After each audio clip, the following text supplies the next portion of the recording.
अस्सलाम वालेकुम दोस्तों, उम्मीद करता हूं आप सब खैरियत से होंगे। दोस्तों, आज की इस वीडियो में मैं फिर से एक बार आप सभी के जरिए किए जाने वाले कमेंट में से कुछ लोगों के कमेंट का जवाब देने वाला हूं। तो वीडियो को पूरा ज़रूर देखें, क्योंकि हो सकता है आपका भी कोई सवाल हो और वही समस्या वही प्रॉब्लम किसी दूसरे की भी हो जिन्होंने कमेंट किया है, तो हो सकता है उनके कमेंट का जवाब मिल जाए। तो आप सभी से रिक्वेस्ट है, वीडियो को शुरू से आखिर तक जरूर देखें। 2 दिन से मेरे पास काम बहुत ज्यादा था, जिस वजह से मैं आप लोगों के कमेंट का जवाब नहीं दे पाया। तो सबसे पहला सवाल वो अजीम शेख भाई का है। इनका कहना है कि ये फाइनल एग्जिट जा रहे हैं, लेकिन इनके नाम पर एक मोटर बाइक है, एक दब्बाब है, और दूसरे वीजे पर आने के बाद में वो बाइक इन्हें वापस चाहिए। तो क्या उस बाइक को बिना अपने नाम से हटवाए फाइनल एग्जिट जा सकते हैं या नहीं? तो देखिए, अगर किसी के नाम पर कोई भी गाड़ी हो तो जब तक वो गाड़ी उसके नाम पर मौजूद रहेगी तब तक उसका फाइनल एग्जिट नहीं लग सकता है।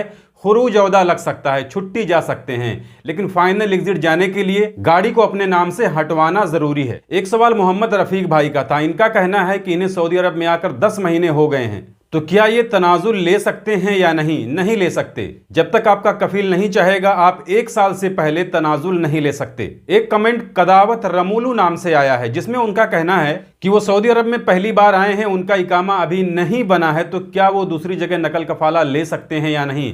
तो देखिए, अगर आपको सऊदी अरब में आकर 3 महीने से ज्यादा हो गया है, जिसके बाद में भी अगर आपका इकामा नहीं मिला है, तो आप दूसरी जगह नकल कफाला ले सकते हैं।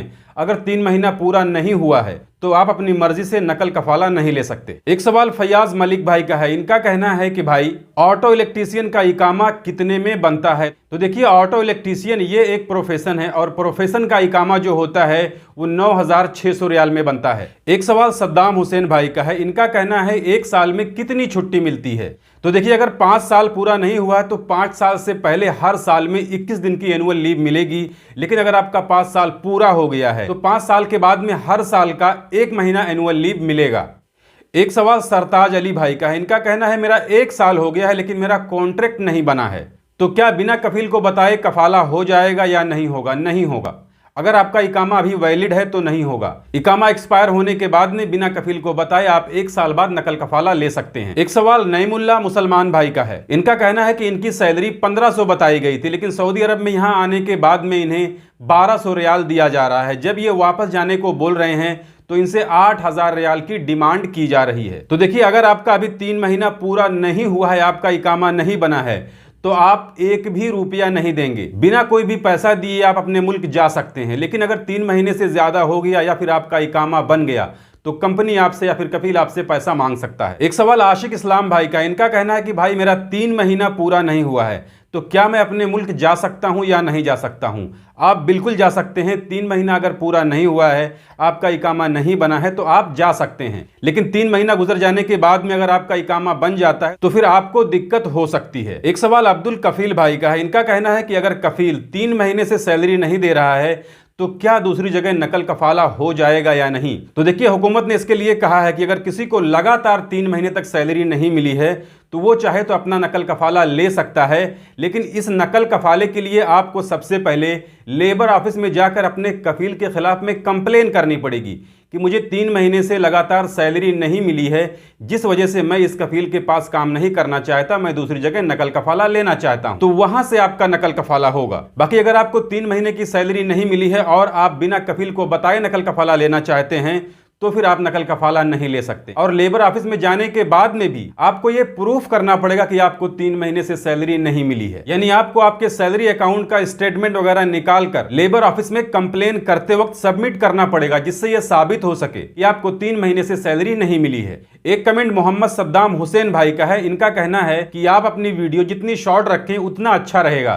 तो देखिए, मैं अपनी वीडियो को शॉर्ट ही रखने की कोशिश करता हूं, लेकिन वीडियो में अपडेट ज्यादा होने की वजह से 8, 10, 9, 11 अपडेट रहती है, जिस वजह से 5 से 6 मिनट या मैक्सिमम 7 मिनट की वीडियो तो बन ही जाती है। लेकिन फिर भी मैं कोशिश करूंगा कि मैं अपनी वीडियो को शॉर्ट रखूं। एक कमेंट द लव MS नाम से आया है। इसमें इनका कहना है कि ये अपने कफील से खुरूज निहाई या फिर नकल कफाला मांगते हैं, तो इनका कफील इनसे 5000 रियाल की डिमांड करता है। तो क्या सऊदी लेबर लॉ में ये बात लिखी है कि अगर कोई नकल कफाला या खुरूज निहाई जाना चाहे तो उसे अपने कफील को पैसे देने पड़ेंगे? तो देखिए, लिखी भी है और नहीं भी लिखी है, इसमें 2 बातें हैं। इसे आप लोग अच्छी तरीके से समझ लीजिए, क्योंकि कुछ केस में आपका कफील आपसे पैसे मांग सकता है। जो कि लीगल है, लेकिन कुछ केस में वो आपसे एक भी रुपया नहीं मांग सकता है, वो गैर कानूनी माना जाएगा। तो सबसे पहले आप जान लो कि अगर आपका सऊदी अरब में आकर 3 महीना कंप्लीट हो गया है, आपका इकामा बन गया है, आपने कॉन्ट्रैक्ट वगैरह साइन कर लिया है, तो उस कॉन्ट्रैक्ट को बिना पूरा किए अगर आप वापस जाना चाहेंगे तो फिर आपकी कंपनी, आपका कफील, कॉन्ट्रैक्ट पूरा होने में जितना महीना बाकी रहेगा उतने महीने की सैलरी वो आपसे मांग सकता है। ये भी नया नया कानून बना है। इसका मतलब ये हुआ कि अगर आपने एक बार कॉन्ट्रैक्ट साइन कर लिया,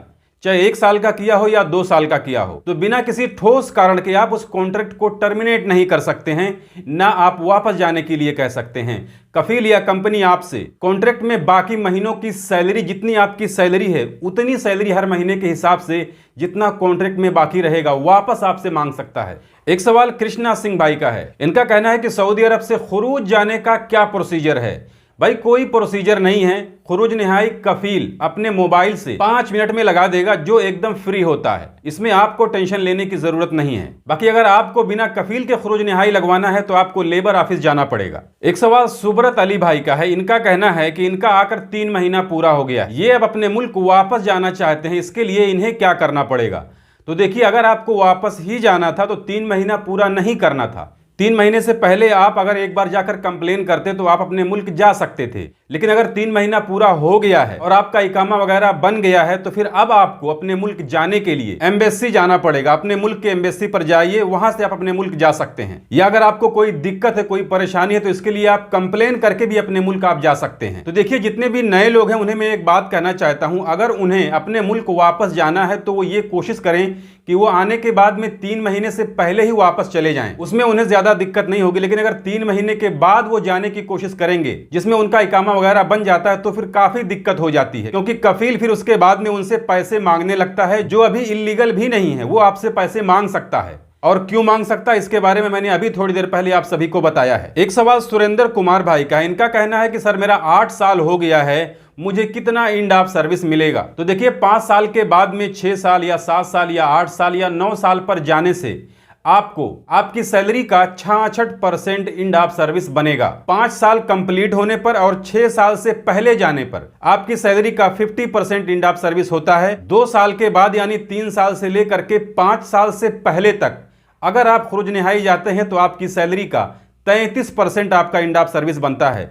बाकी 10 साल पूरा हो जाने के बाद में 100% एंड ऑफ सर्विस बनता है। यानी जितनी अभी प्रेजेंट टाइम में आपकी सैलरी है उतनी ही सैलरी हर महीने के हिसाब से, यानी अगर आपका 10 साल हो गया है तो 10 सैलरी आपको एंड ऑफ सर्विस के रूप में मिलती है। हमारी कंपनी में ऐसे ही मिलता है, किसी को 1 रुपया कम ज्यादा नहीं मिलता है। एक सवाल सुनील कुमार भाई का है। इनका कहना है कि सैलरी गवर्नमेंट ने किस हिसाब से बढ़ाने का आदेश दिया है और कितने साल में। यानी ये कहना चाहते हैं कि सऊदी अरब में आने के बाद में हमारी सैलरी कब बढ़ेगी, कितने साल में बढ़ेगी, इसके लिए गवर्नमेंट की तरफ से क्या हुक्म है। तो देखिए, इसके लिए हुकूमत की तरफ से कोई हुक्म नहीं है। ये डिपेंड करता है आपके कॉन्ट्रैक्ट पर कि आपका कॉन्ट्रैक्ट कितनी सैलरी पर बना हुआ है, और कॉन्ट्रैक्ट खत्म होने के बाद में यानी साल 2 साल बाद में आपकी सैलरी बढ़ाने का ना बढ़ाने का सारा जिम्मा कंपनी का होता है। इसमें गवर्नमेंट का कोई लेना देना नहीं है। जितनी सैलरी कंपनी आपको दे रही है, अगर उसमें आप राजी हैं तो काम कीजिए, अन्यथा आप अपना टिकट कटाइए और अपने मुल्क वापस चले जाइए। एक सवाल मस्तान सैयद भाई का। इन्होंने शायद इससे पहले भी कमेंट वगैरह किया था, जिसका जवाब मैंने दिया था। बहरहाल इन्होंने एक कमेंट और किया है जिसमें इनका कहना है छुट्टी से आकर ना जाने का क्या कानून है, 2 साल हो गया है, कोई कानून वगैरह इसमें बदला कि नहीं। तो देखिए, इसमें कोई कानून नहीं बदला है। अगर आप छुट्टी पर आए हैं, वापस सऊदी अरब नहीं गए हैं, आपका 2 साल भी हो गया है, तो अगर आपका पुराना कफील चाहे तो आपके ऊपर से वो 3 साल वाला बैन हटवा कर आपको दोबारा अपने पास बुलवा सकता है। लेकिन अगर आपको कहीं दूसरी जगह जाना है, किसी दूसरे कफील या कंपनी में जाना है, तो फिर आपको 3.5 साल से लेकर 4 साल तक का वेट करना ही पड़ेगा। या फिर आप 3-3.5 साल पूरा होने के बाद में एक पेपर निकलवाकर, जवाजात का जो पेपर होता है, मतार पेपर होता है, उससे आप चेक कर लीजिए कि आपके ऊपर से पाबंदी अभी हटी है या नहीं हटी है। एक सवाल इसराइल अंसारी भाई का है। इनका कहना है कि इनके कफील ने इनके ऊपर हुरूब लगाया था। ये एम्बेसी के जरिए अपने मुल्क खुरूज निहाई आए थे और इन्होंने अपना फिंगरप्रिंट वगैरह जेल में दिया हुआ था, यानी तरहील सेंटर वगैरह में दिया हुआ था। तो अब ये दोबारा सऊदी अरब के अंदर कब आ सकते हैं। तो देखिए, इसके लिए आपको जवाजात का पेपर निकलवाना पड़ेगा, क्योंकि इस तरीके से जाने पर जो पाबंदी लगती है उसका कोई टाइम फिक्स नहीं होता है किसी के ऊपर 5 साल के लिए रहता है, किसी के ऊपर 10 साल के लिए, किसी के ऊपर लाइफ टाइम के लिए। तो बेहतर यही होगा कि सऊदी अरब के अंदर किसी जानने पहचानने वाले से आप एक मतार पेपर निकलवाकर चेक करवा सकते हैं। एक कमेंट शमा परवीन का है। इनका कहना है कि इनके कफील ने गलत वीजा नंबर पर फाइनल एग्जिट लगा दिया है। तो अब क्या करें? आपको कुछ नहीं करना है। आपके कफील ने जिस दूसरे वीजे के लिए फाइनल एग्जिट वीजा जारी कर दिया है, उसे कफील को बोलिए कि कैंसिल कर। अगर वो फाइनल एग्जिट वीजा जारी हुए 60 दिन नहीं हुआ है तो अभी वो फ्री में कैंसिल हो जाएगा, कोई पैसा नहीं लगेगा। लेकिन अगर 60 दिन बीत जाएगा तो इसके लिए 1000 रियाल जुर्माना भी लगेगा। और फिर आप अपने कफील को बोलिए कि आपका फाइनल एग्जिट लगाए। गलती उसने की है, आपने थोड़ी की है। और ये कोई बड़ी गलती थोड़ी है कि किसी दूसरे का अगर फाइनल लग जाए तो फिर उसके चक्कर में दूसरे का फाइनल एग्जिट नहीं लगेगा। ऐसा कोई कानून नहीं है। तो ये था आज की इस वीडियो में आप सभी के जरिए किए जाने वाले कमेंट में से कुछ लोगों के कमेंट का जवाब। अगर किसी का कोई सवाल है तो वो कमेंट कर सकता है, आने वाली वीडियो में शायद उसके कमेंट का जवाब मिल जाए। बाकी अगर जानकारी अच्छी लगी है तो वीडियो को लाइक कर दीजिए। चैनल को अगर अभी तक आपने सब्सक्राइब नहीं किया है तो चैनल को सब्सक्राइब करके बेल आइकन को प्रेस करके ऑल पे जरूर सिलेक्ट कर लीजिए, ताकि हमारे आने वाली और भी दूसरी नई वीडियोस की नोटिफिकेशन आपको मिले। क्योंकि सऊदी अरब के अंदर काम करने वाले गैर मुल्कियों से जुड़ी जितनी भी जरूरी खबरें होती हैं वो मैं डेली अपने इस चैनल पर लाते रहता हूं। तो आज की इस वीडियो में बस इतना ही। मिलते हैं फिर शाम वाली वीडियो में, तब तक के लिए इजाजत दीजिए। खुदा हाफिज।